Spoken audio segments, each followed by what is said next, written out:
बिस्मिल्लाहिर्रहमानिर्रहीम। अस्सलाम वालेकुम माय डियर स्टूडेंट, उम्मीद है आप खैरियत से होंगे। स्टूडेंट, आज का जो हमारा टॉपिक है वो न्यूक्लिक एसिड है और ये इस चैप्टर का जो है वो लास्ट सेगमेंट है। तो स्टूडेंट, आज हम जो डिस्कस करेंगे न्यूक्लिक एसिड को, सबसे पहले हमने इसको डिफाइन करना है।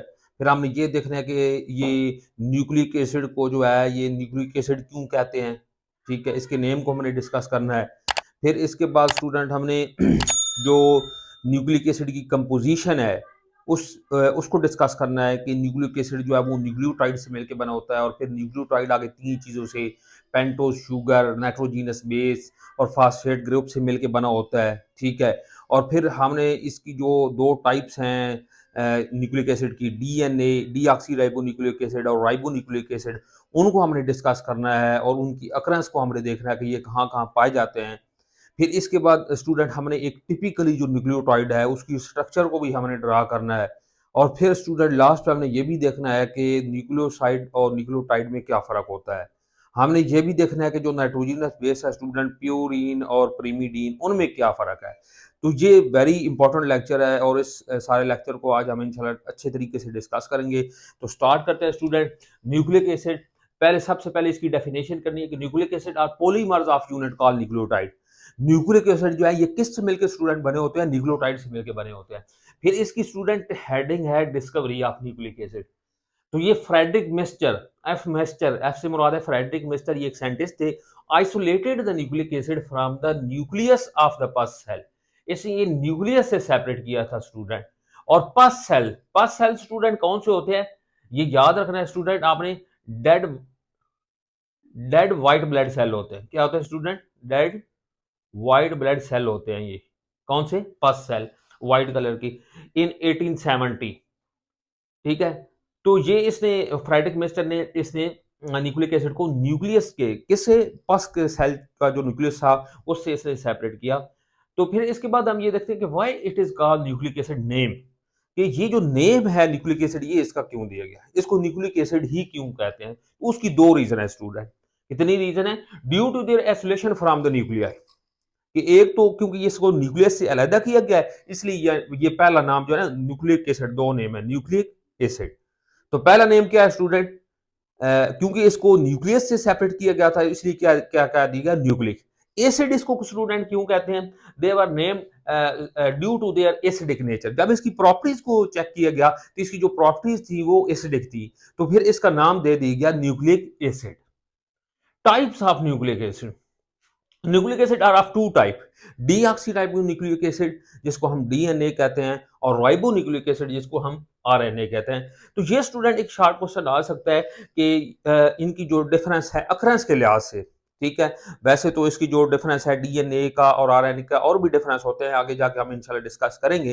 जिस तरह ये डीएनए डबल स्ट्रैंड होता है, आरएनए सिंगल स्ट्रैंड होता है। इसमें डीएनए के अंदर जो शुगर होती है पेंटोज शुगर, वो डीऑक्सीराइबोज होती है, और पेंटोज के अंदर जो शुगर होती है वो राइबोज शुगर होती है। और तीसरा ये जो इनका अकरेंस का डिफरेंस यहाँ पे लिखा हुआ है, इसको आपने नोट करना है कि जो डीऑक्सीराइबो न्यूक्लिक एसिड स्टूडेंट है वो किस में पाया जाता है स्टूडेंट? क्रोमोसोम के अंदर पाया जाता है, न्यूक्लियाई के अंदर पाया जाता है, माइटोकॉन्ड्रिया के अंदर पाया जाता है, और क्लोरोप्लास्ट के अंदर पाया जाता है। इस तरह अगर आरएनए की अकरेंस को हम देखते हैं स्टूडेंट, तो ये न्यूक्लियोलस के अंदर पाया जाता है। ठीक है, ये न्यूक्लियोलस क्या होता है? ये एक आप कह लें कि न्यूक्लियस के अंदर जो है ना विदाउट मेम्ब्रेन बाउंडेड, यानी इसके इर्द गिर्द मेम्ब्रेन नहीं होती, ये एक ऐसी ऑर्गेनेली है। आप कह लें कि ये जिस तरह अब ये कोई सेल है ना स्टूडेंट, ठीक है, तो इसके अंदर ये न्यूक्लियस है, तो न्यूक्लियस के अंदर एक डार्क इस तरह से पार्ट्स होता है जिसको हम न्यूक्लियोलस कहते हैं। ठीक है, तो ये एक तो उसके अंदर जो है ये पाया जाता है आरएनए।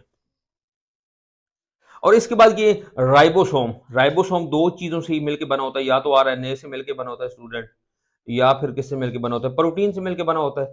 ठीक है, और एक इसके ये साइटोसोल में पाया जाता है। तो साइटोसोल क्या कहता है student? Liquid part of cytoplasm कह सकते हैं, या सोल्यूशन पार्ट ऑफ साइटोप्लाज्म आप कह सकते हैं साइटो। तो ये साइटोसोल के अंदर पाया जाता है, in other part of the cell, और थोड़ी सी इसकी मिकदार कुछ other part of the cell में पाई जाती है। जिस तरह थोड़ी सी मिकदार इसकी जो है वो माइटोकॉन्ड्रिया के अंदर भी पाई जाती है। ठीक है, माइटोकॉन्ड्रिया के अंदर पाई, थोड़ी सी इसकी मिकदार जो है वो क्लोरोप्लास्ट के अंदर भी पाई जाती है। ठीक है, तो इसके बाद स्टूडेंट हमने देखना है कि कंपोजिशन ऑफ न्यूक्लिक एसिड, कि इसकी कंपोजिशन क्या है न्यूक्लिक एसिड की। तो मैंने आपको पहले बता दी कि ये किस पे मुश्तमिल होता है, न्यूक्लियोटाइड से। न्यूक्लिक न्यूक्लिक एसिड और कंप्लेक्स सब्सटेंस, न्यूक्लिक एसिड है ये स्टूडेंट, ये यहाँ पे आपने एसिड लिख लेना है, न्यूक्लिक एसिड और कंप्लेक्स सब्सटेंस, ये कंप्लेक्स सब्सटेंस हैं, they are polymers of unit called nucleotide, और ये न्यूक्लियोटाइड से मिलकर बने होते हैं। ठीक है, अब आगे देखिए कि DNA is made up of deoxyribonucleotide. DNA किससे मिलकर बना होता है स्टूडेंट? डीऑक्सीराइबोन्यूक्लियोटाइड से। और आरएनए किससे मिलकर बना होता है स्टूडेंट? राइबोन्यूक्लियोटाइड से। तो ये डिफरेंस आपने याद रखना है कि जो है, तो ये वैसे सिंपल तो न्यूक्लिक एसिड आपने यही कहना है कि न्यूक्लियोटाइड से मिलकर बना होता है, ठीक है, लेकिन जो डीएनए है वो कौन से न्यूक्लियोटाइड, उसका नाम क्या होगा? डीऑक्सीराइबोन्यूक्लियोटाइड। और जो आरएनए स्टूडेंट होगा उसका नाम क्या होगा? राइबोन्यूक्लियोटाइड। कंपोजिशन ऑफ न्यूक्लियोटाइड, आप देखें, क्योंकि जो न्यूक्लिक एसिड है वो किससे मिलकर बना हुआ है? न्यूक्लियोटाइड से। अब इसका जो न्यूक्लिक एसिड की जो कंपोजिशन है, ये 2 स्टेप में आपने बताना है। पहले बताना है कि ये न्यूक्लिक एसिड जो है न्यूक्लियोटाइड पे मुश्तमिल होता है, फिर न्यूक्लियोटाइड को बताना है, फिर वो आगे 3 चीजों पर मुश्तमिल होता है। तो नंबर 1 स्टूडेंट क्या है जी? नंबर 1 क्या है कि each nucleotide is made up of 3 सब यूनिट। नंबर 1 क्या है? 5 carbon monosaccharide. 5 carbon monosaccharide, monosaccharide हमने जो है पढ़ा था कि ये ग्लूकोज जो है, एक ग्लूकोज की आप कह लें कि क्लास है, जो पहली क्लास है मोनोसैकेराइड, फिर इसके बाद ओलिगो, तो ये मोनोसैकेराइड है स्टूडेंट।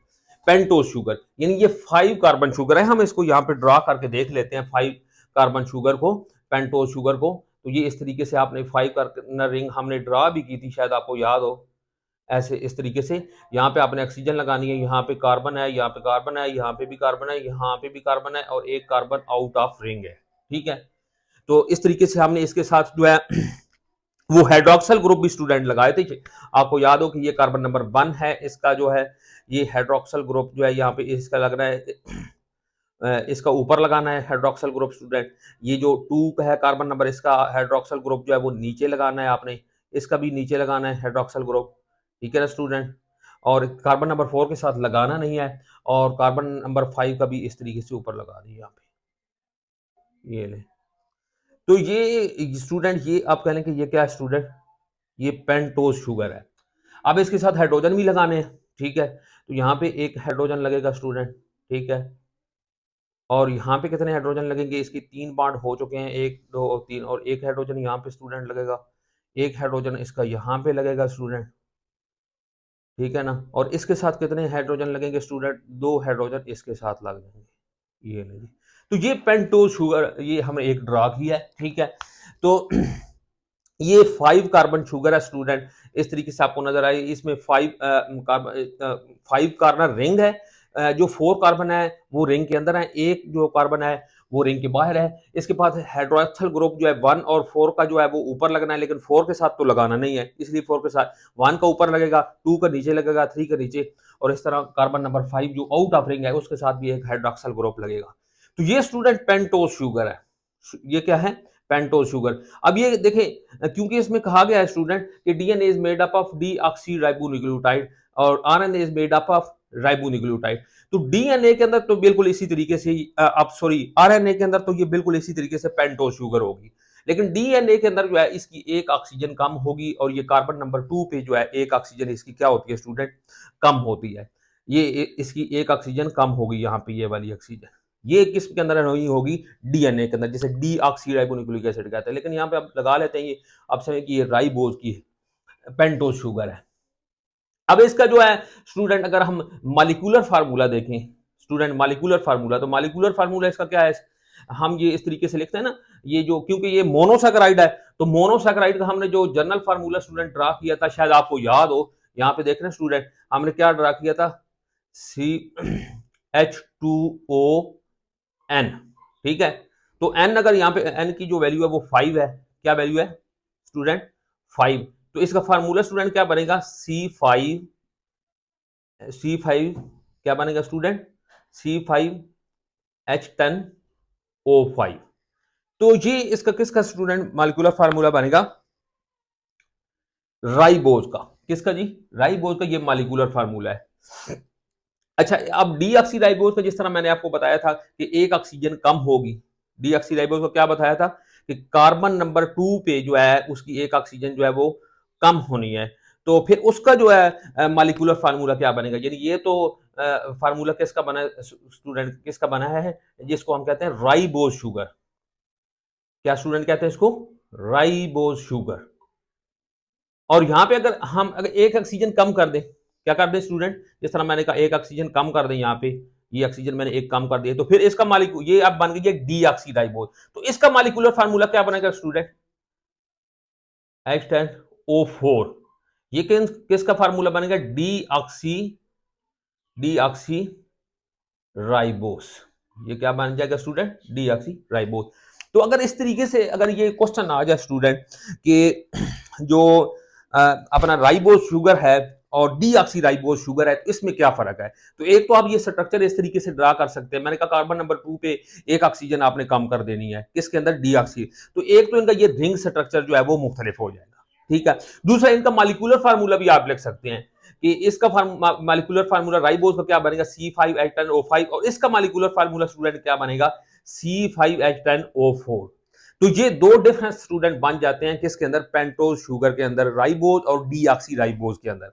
और एक और बात स्टूडेंट वेरी इंपॉर्टेंट, इसको आपने नोट करना है कि ये जो न्यूक्लिक एसिड की डिवीजन की गई है डीएनए के अंदर और आरएनए के अंदर, ये याद रखेंगे स्टूडेंट, ये पेंटोज शुगर के बिना पर की गई है। डीएनए और आरएनए, डीऑक्सीराइबोस, ठीक है, deoxyribonucleic acid and ribonucleic acid. इसके बाद स्टूडेंट है जी नाइट्रोजीनस बेस। ये दो फिगर लिखे हुए हैं इसी के, pentose sugar in ribonucleotide is ribose and pentose sugar in deoxyribonucleic is deoxyribose. इसके बाद नाइट्रोजीनस बेस पे आ जाए तो नाइट्रोजीनस बेस स्टूडेंट बेसिकली जो है वो टू टाइप्स की हैं। एक को हम क्या कहते हैं स्टूडेंट? प्यूरिन, और नंबर 2 को क्या कहते हैं? प्रीमिडीन, ठीक है स्टूडेंट।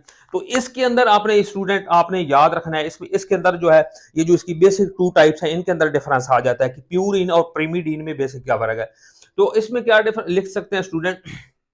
आपने ये लिखना है कि जो प्रीमिडीन है स्टूडेंट, ये सिंगल रिंग है, ये आपको नजर आ रहा है, ये सिंगल रिंग स्ट्रक्चर है, ठीक है। और जो अपना प्यूरिन है ये स्टूडेंट डबल रिंग स्ट्रक्चर है। आप फिर दूसरा पॉइंट ये भी लिख सकते हैं कि ये जो अपना प्रीमिडीन है ये स्मॉलर होती है इन साइज, ठीक है। और जो डबल रिंग है इसका आप लिख सकते हैं लार्जर इन साइज। तो ये दो डिफरेंस आप प्यूरिन और प्रीमिडीन के अंदर भी लिख सकते हैं। तीसरा डिफरेंस जो आपने लिखना है इनकी टाइप्स का, आगे प्रीमिडीन की टाइप्स लिख दें और प्यूरिन की टाइप्स लिख दें। प्रीमिडीन की जो टाइप्स है स्टूडेंट वो 3 टाइप्स हैं, साइटोसिन, थायामीन, यूरासिल। अब ये आसानी से आपको याद रह सकता है कि आप जो वर्ड है कट, इसको याद रख लें, कट। सी से मुराद क्या होगा? साइटोसिन होगा, यू से मुराद यूरासिल होगा, और टी से मुराद स्टूडेंट क्या होगा? थायामीन होगा। इस तरह प्यूरिन के स्टूडेंट दो आगे मजीद टाइप्स हैं, एडिनिन और गवानीन। एडी इसको ए से जाहिर करते हैं, इसको जी से, इस तरह साइटोसिन सी से, थायामीन टी से, और यूरासिल जो है वो यू से जाहिर करता है। तो 3 डिफरेंट स्टूडेंट आप नाइट्रोजीनियस बेस का लिख सकते हैं, प्यूरिन का और प्रीमिडीन का। जिस तरह मैंने आपको पहले बता दिया कि प्यूरिन जो है स्टूडेंट वो डबल रिंग स्ट्रक्चर है, प्रीमिडीन जो है वो सिंगल रिंग स्ट्रक्चर है, प्यूरिन जो है वो लार्जर इन साइज है, प्रीमिडीन जो है वो स्मॉलर इन साइज है। फिर इनकी आगे जो है प्रीमिडीन की जो है वो 3 टाइप्स हैं और प्यूरिन की कितनी टाइप्स हैं? 2 टाइप्स हैं। तो ये भी एक इंपॉर्टेंट शॉर्ट क्वेश्चन है स्टूडेंट, इसको भी आपने अच्छे तरीके से तैयार कर लेना है। Number 3 student phosphoric acid. Number 3 पे स्टूडेंट क्या है जी? Phosphoric acid. इसका मॉलिक्यूलर फार्मूला स्टूडेंट क्या है? H3PO4। और ये इसका स्टूडेंट ओपन स्ट्रक्चर यानी स्ट्रक्चर फार्मूला है, ठीक है। डबल बॉन्ड ओ और इस तरीके से 3 OH ग्रुप इसके साथ लगाने हैं आपने। It has ability to develop the ester linkage with OH group of the pentose sugar. ये पेंटोज शुगर के साथ जो है स्टूडेंट एस्टर लिंकेज डेवलप करता है। तो यहां पे थोड़ी सी बात आपने समझ लेनी, ये एस्टर लिंकेज की हमने डेफिनेशन, एस्टर लिंकेज हमने पढ़ा हुआ है स्टूडेंट। तो इस एस्टर लिंकेज को मैं थोड़ा बयान कर दूं कि ये फास्फेट ग्रुप किस तरीके से एस्टर लिंकेज डेवलप करता है। एस्टर लिंकेज जब वैसे हमने इस तरीके से पढ़ा था ना, शायद आपको स्टूडेंट याद हो कि इस तरीके से हमने पढ़ा था कि ये कार्बोनाइल ग्रुप है और अगर एक तरफ इसके OR हो और एक तरफ स्टूडेंट क्या हो? R, तो इसको हम कहते थे एस्टर ग्रुप। क्या कहते हैं? अगर इसको हम सिंपल तरीके से मजीद इसको अगर सिंपल तरीके से स्टूडेंट कर दें तो ये इस तरीके से ये बन सकता है स्टूडेंट। ये आप इस तरीके से इसको बना लें, यानी ये इसकी जगह आप देखें, अगर हम इसको बहुत सिंपल तरीके से ये डबल बॉन्ड, ठीक है, यहां पे अगर हम क्या लगा लें स्टूडेंट, ठीक है, ये इस तरीके से आप इसको कर लें कि अगर हम इसको बहुत ही सिंपल तरीके से स्टूडेंट लिखे, बहुत ही सिंपल तरीके से, तो अगर हम ये इसको लिखते हैं इस तरह सी ओ, ठीक है, सी डबल बॉन्ड ओ, इस तरीके से। ये हमने क्या लिखा है स्टूडेंट, ये इस तरीके से, यानी आर की जगह हमने क्या डाल दिया, सी डाल दिया, सी ओ सी। ये बहुत सिंपल। अगर हम इस सी की जगह लिख लें स्टूडेंट पी, क्या लिख लें स्टूडेंट, पी, तो ये आप पहले के फास्फोएस्टर बॉन्ड बन जाता है। ये बात समझ आ गई ना स्टूडेंट। यहाँ पे आर की जगह मैंने क्या लिख दिया है स्टूडेंट, सी लिख दिया, इस तरह ओ, और इसकी जगह क्या लिख लें, पी लिख लें, डबल बॉन्ड ओ। तो ये जो बनता है ना डबल बॉन्ड, सी ओ पी स्टूडेंट, सी ओ पी, और पी के साथ क्या बनता है, डबल बॉन्ड ओ। तो ये कौन सा बनता है, फास्फोएस्टर बॉन्ड बनता है। तो ये फास्फोएस्टर बॉन्ड जो फास्फेट ग्रुप है स्टूडेंट, ये किसके साथ, ये याद रखें कि जो पेंटोज शुगर है, इसके जो नंबर 1 पोजीशन है स्टूडेंट, कार्बन नंबर 1 के साथ तो नाइट्रोजनस बेस अटैच होती है, और कार्बन नंबर 5 के साथ स्टूडेंट, ये जो आप कह लेंगे कार्बन नंबर 5 का जो OH ग्रुप है, उसके साथ ये क्या करता है, फास्फोएस्टर बॉन्ड जो है वो डेवलप करता है, फास्फोएस्टर लिंकेज जो है वो डेवलप करता है। तो ये स्टूडेंट आपने याद रखना है, ठीक है। इसके बाद student, in a typically nucleotide the nitrogenous base is attached to position 1 of the pentose। तो यहां पे एक टिपिकली न्यूक्लियोटाइड स्टूडेंट ड्रा कर लेते हैं, इसको हम रेज कर देते हैं।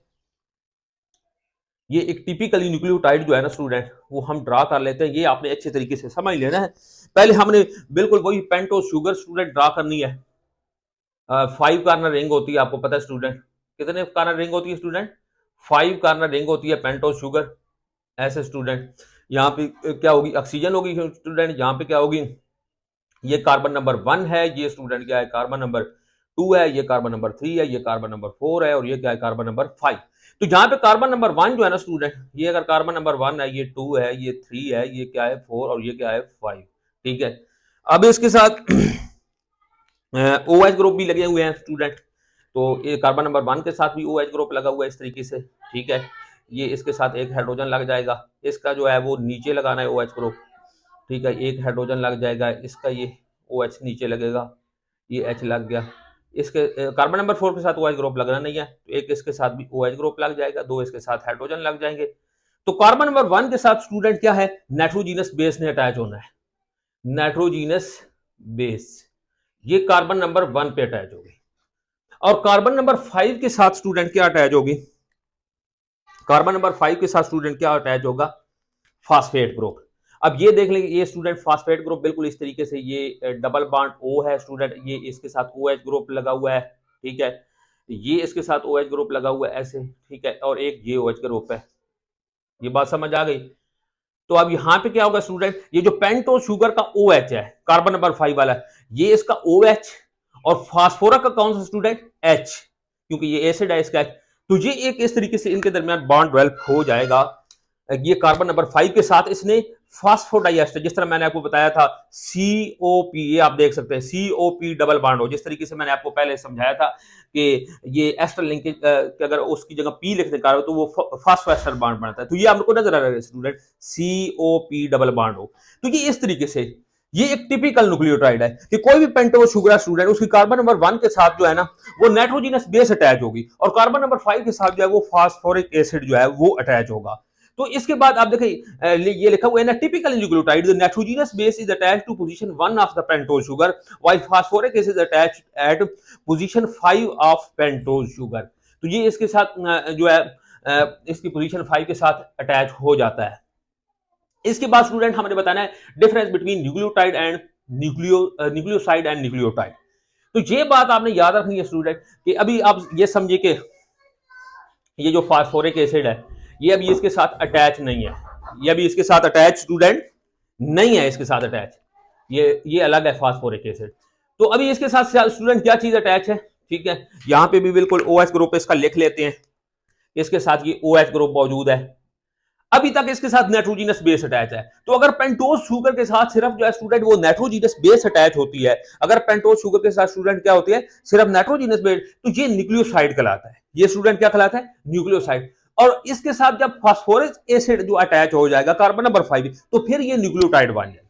यानी पहले अगर ये देखें, अगर सिर्फ पेंटोस शुगर और इस नाइट्रोजनस बेस की अटैचमेंट है तो इसको हम स्टूडेंट क्या कहेंगे, ये न्यूक्लियोसाइड है। लेकिन जब इसकी अटैच, ये जब फास्फोडाइएस्टर लिंकेज जो है ये डेवलप कर लेगा, किसके साथ डेवलप कर लेगा, फास्फोरिक एसिड के साथ, तो फिर यही जो न्यूक्लियोसाइड है स्टूडेंट, ये किस में तब्दील होगा, न्यूक्लियोटाइड में तब्दील हो जाएगा। ये इस तरीके से देख ले से स्टूडेंट कि एक ये जो है ये बॉन्ड जो है इसका डेवलप हो जाएगा किस किस के दरमियान, इसकी ये जो फास्फोरिक एसिड की जो ऑक्सीजन है, क्योंकि इसका H निकला है और इसका OH निकला है, तो अब ये जो है वो किस में तब्दील हो गया, न्यूक्लियोटाइड में। जैसे ही इसके साथ फास्फोरिक एसिड अटैच होगा, न्यूक्लियोसाइड किस में तब्दील हो जाएगा, न्यूक्लियोटाइड में। तो बिल्कुल यही स्टूडेंट डेफिनेटली लिखा हुआ है, the compound form by the combination of a base and a pentose sugar is called nucleoside, is called nucleoside. A nucleoside and a phosphoric acid and nucleic acid and a phosphoric acid combine to form a nucleotide. ठीक है, तो फिर ये क्या बन जाता है, nucleotide बन जाता है। इसके बाद देखिए student, each nucleotide of RNA, each nucleotide of RNA contain ribose sugar.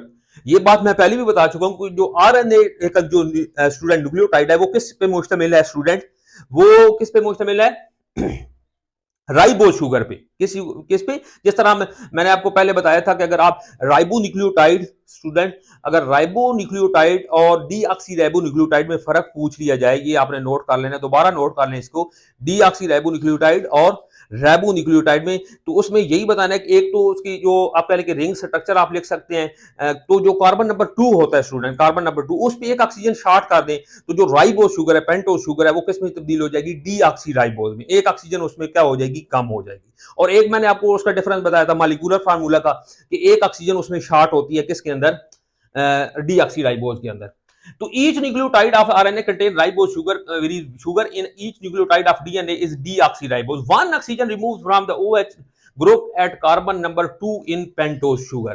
ये कार्बन नंबर 2 वाली जो ऑक्सीजन है ये किसके अंदर नहीं होगी स्टूडेंट, याद रखें कि डीऑक्सी राइबो न्यूक्लियोटाइड के अंदर ये नहीं होगी, राइबो न्यूक्लियोटाइड के अंदर ये मौजूद होगी। मैंने पहले भी बताया ना स्टूडेंट कि जो डीएनए की दो टाइप्स हैं, राइबो न्यूक्लिक एसिड और डी ऑक्सी राइबो, ये पेंटोस शुगर की बिना पे हैं, और ये एक जो कार्बन नंबर 2 है इस पे जो एक पोजीशन पे जो एक ऑक्सीजन है वो शॉर्ट होती है।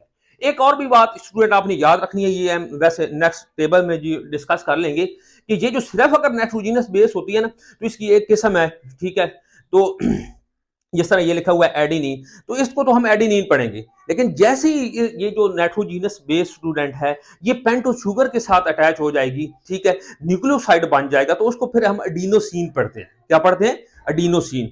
और फिर जब उसके साथ अब देखें ये एक फास्फेट अटैच हो गया, तो इसको हम क्या पढ़ेंगे, एडिनोसिन मोनोफास्फेट, AMP बन जाएगा। और जैसे एक और फास्फोरस भी आगे अटैच हो सकता है, ठीक है, तो फिर ये यानी मैंने अब ये एक अगर यहाँ पे देखें, अगर यहाँ पे कौन सी स्टूडेंट हो, स्टूडेंट ये अगर नाइट्रोजनस बेस क्या हो, एडिनिन हो स्टूडेंट, क्या हो, एडिनिन, तो अब ये जो स्ट्रक्चर आपके पास बना पड़ा है ये क्या कहलाएगा, AMP। क्या कहलाएगा student, AMP, adenosine mono. Adenosine मैंने कहा जो एडिनोसिन होता है पहले तो थी ना एडिनिन नाइट्रोजन, इसके साथ जैसे ही वो पेंटोस शुगर के साथ अटैच होगी ये एडिनोसिन बन जाएगी। और अगर इसके साथ फास्फोरस एक अटैच करेंगे तो एडिनोसिन मोनो का मतलब होता है 1। अगर यहाँ पे अब तू एक और फास्फेट ग्रुप यहाँ पे अटैच कर दे स्टूडेंट, अगर यहाँ पे हम एक और फास्फेट अटैच कर दे, ये इस तरीके से देख लें, ये डबल बॉन्ड हो इस तरीके से, ये आप देख सकते हैं स्टूडेंट,